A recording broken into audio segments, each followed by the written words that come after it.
In this video, we're going to look at using tangent. So tangent is one of the ratios for trigonometry that your teachers have taught you to use. And I'm just going to do one example here of how we can find a missing side. Notice on this particular triangle here, we are missing this bottom side of the triangle, side B. And notice, I have my chart over here just to kind of point out some things that we learn. Now, when we talk about tangent, I'm just going to write tangent theta, right? Just meaning some angle of tangent. And it should be equal to our opposite side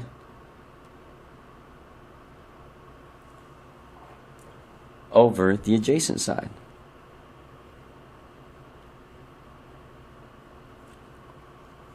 So for example, let's say that we were dealing with tangent A. In other words, we're dealing with this angle A right here. I'm going to go ahead and just kind of highlight it with my pen.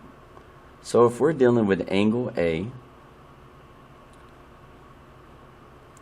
and I want to use tangent to solve for a missing side, I want to make sure that I use the opposite over the adjacent.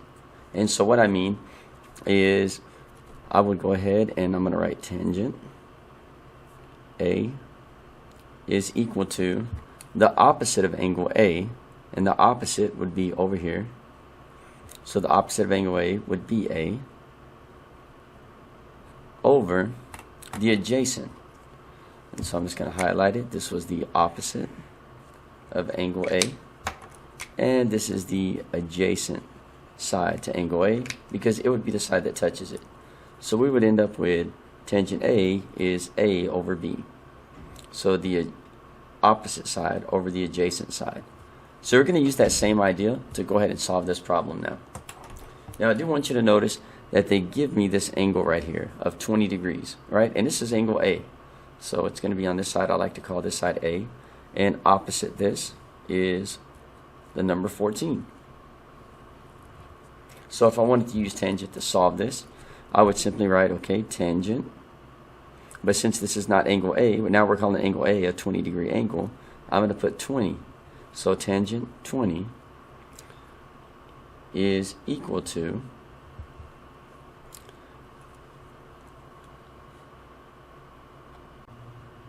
therefore, tangent 20, this angle of 20, is equal to the opposite, which is 14, over the adjacent, which is this side, which is B. So notice we did it just like the diagram. Since we used angle A, we took our opposite value of 14 and put it in our numerator. And we took the adjacent side, right, which contacts angle A, or we could say contacts angle 20, and we took that B value and put it in our denominator. And now we just got to work it out.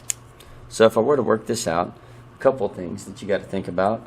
Right now 14 is being divided by B, so we want to do the opposite of dividing 14 by B, which is multiplying 14 by B. And if I multiply the right side of the equation, I got to multiply the left side.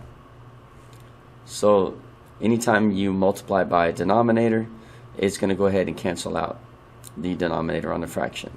And that side simply becomes just 14. And over here now we have B times, so I'm going to write B times tangent 20. Now we want to get B by itself. So to get B by itself, we need to isolate it. So I'm actually going to divide out tangent 20 from both sides.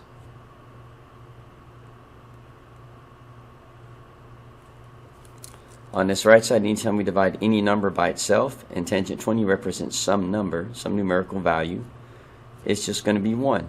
And that simply leaves us with just 1b. And then that's going to be equal to whatever 14 divided by tangent 20 is. So we'll get our calculator to do that. So we have 14 divided by tangent 20.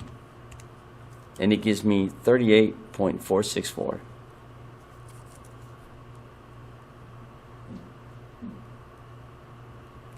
Now remember, on this problem, right, we want to go ahead and round to our hundredths place. So we have a 4. So 4 means we let the 6 remain the same, right? 4 or less, let it rest. So our final answer is B, is equal to 38.46. Now I use tangent to solve this, right? But we could use sine to solve this as well. And so just keep that in mind. If you ever want to check your work, if you do something and you go, you know what, the answer doesn't look right, you can try a different method.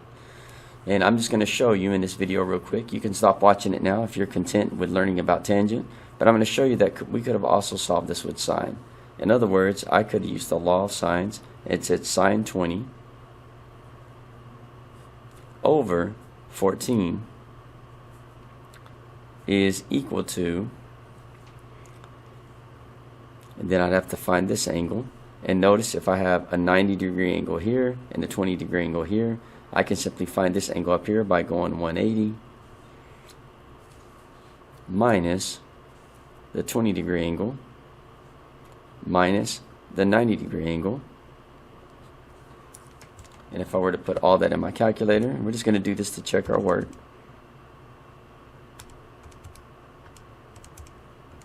It gives me 70. So this is a 70-degree angle. And then I could write this out and say, okay, well, sine 70, and the opposite side from 70 is going to be B. So over B. Now I'm going to continue this and do what you saw in the other videos. We're going to go ahead and cross multiply the B in sine 20. So we have B times sine 20, and then I'm going to cross multiply the 14 and sine 70 is equal to 14 times sine 70. And I want to get B by itself, so I got to divide out the sine 20 on both sides. These cancel, and I'm simply left with B is equal to, and I'm going to get my calculator, and I'm going to type in 14 sine 70 divided by sine 20. And notice it gives me the exact same answer, 38.464.